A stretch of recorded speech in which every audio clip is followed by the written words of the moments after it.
I'd like to preface this story again by saying that none of these situations are the fault of my boss or anyone that I worked with.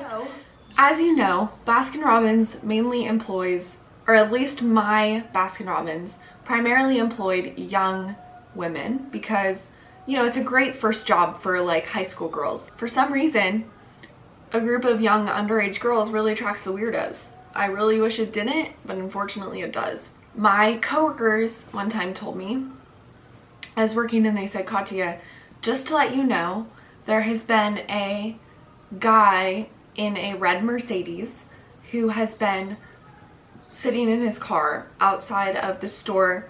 We've been keeping an eye on him. We've called the police about loitering before, and the best description they gave is that he looks like Adam Sandler. Adam Sandler? What are you doing here? Waiting for them to play Gangnam Style. He had been loitering for hours on end in his car, just on his computer. But some of the girls had said that it looked like he was taking photos from inside the store, that he would, you know, be there from late. So he would get there at like 5 p.m. and stay until 10 p.m., which is when we close. We close at 9, we leave at 9:30. And so that's so strange having someone right there. But Savannah was opening by herself one morning and the red Mercedes guy was outside and like in his car still.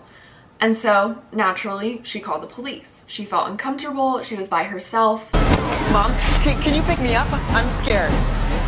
As the police car pulled up, the red Mercedes guy, let's call him Adam Sandler, he comes in the store, which is the first time he's actually done this. He's always just been inside his car. He comes in the store, approaches Savannah. Savannah's like behind the counter.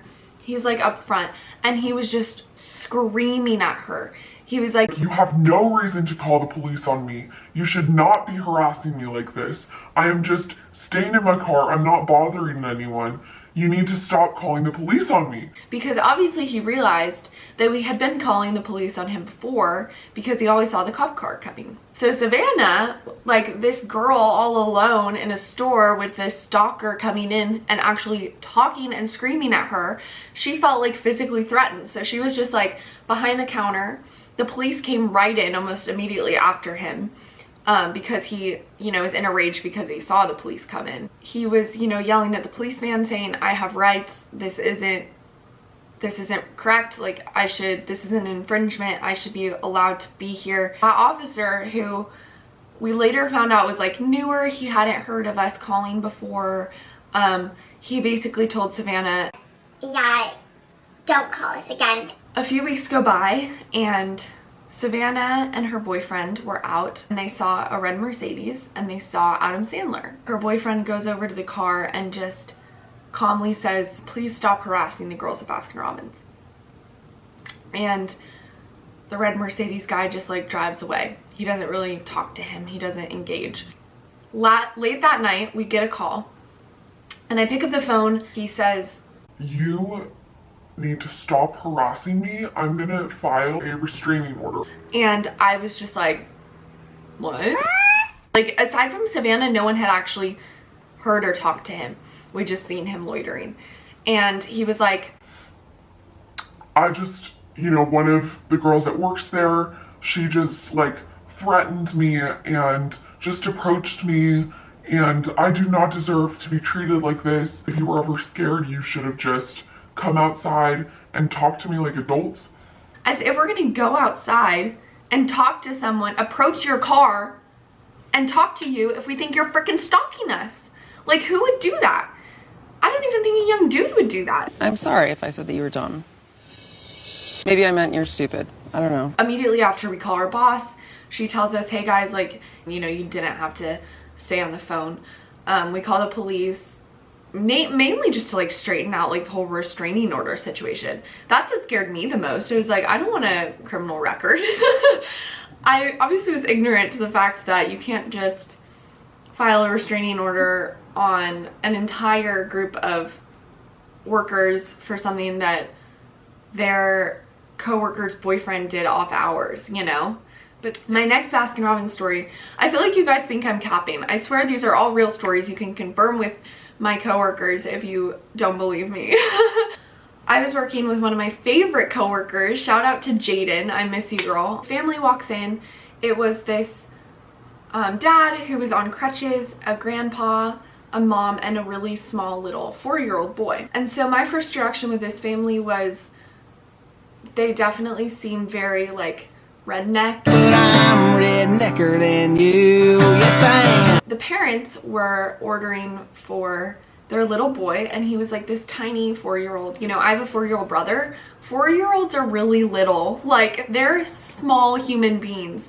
And I know small human beings can eat a lot, but if it's like dense food, like ice cream, you know, you're not gonna want to stuff that into your child, because, like, no judgments literally, because y'all know, well, you'll get to know me and know that I love sweets. I know a lot of parents come in and spoil their kids, but it just really paradoxed all other things that they did. Like, they're like, oh yeah, I'll just take a 1 scoop for me, but then give this 4-year-old, you know, an entire banana split. Jaden went to the back and was crying, and I was like, hey Jaden, like, I need you to ring someone up. And she's like, hey, can you take it? And she was on the phone with someone, and I was like, yeah, sure, whatever. And so once, you know, it starts to lull, I go back and ask her what was wrong, and she said, I just called my mom because I didn't know what to do. And I said, what do you mean? Like, are you okay? Did something happen? And she said, that family that I was just helping, the little boy's eye was smashed in, and his lip was busted. You know, obviously little kids are super short, so I wasn't really paying attention. I couldn't see him too well. And she said, yeah, my mom called the police for me. They're gonna be coming here soon. And so I kind of just went on like, all right, investigation mode. And so I was like, okay, let me get a picture of their license plate, because they were still outside eating. When the police came in, for some reason, I was the one giving the statement, because Jaden was just very like shaken. And so I was just telling them like, hey, this is, you know, the dad was on crutches, which I think was a good description, because how many people are on like just one crutch, you know? And so I like told them what the car looked like and what the family looked like. I didn't get too good of a look at the boy, but looking back, it explains why they were kind of over coddling him with his ice cream, you know, because it seemed as if they were like trying to bribe him or something. And unfortunately, we never found out what happened. The police said that they would be going to that home today to check out the situation, but we never really got an update. And so I really hope that he's okay. So those are all of my crazy stories at work. Thank you so much. I really hope that you have a great week. It would mean genuinely so much if you would subscribe. You know, being like a startup YouTuber, it like every single person matters. And so, you know, if you'd like to see more of me, this feels like a first date almost, like, hey, give me your number. But I'd love for you to subscribe. I hope that you have a wonderful week. Stay safe. God bless.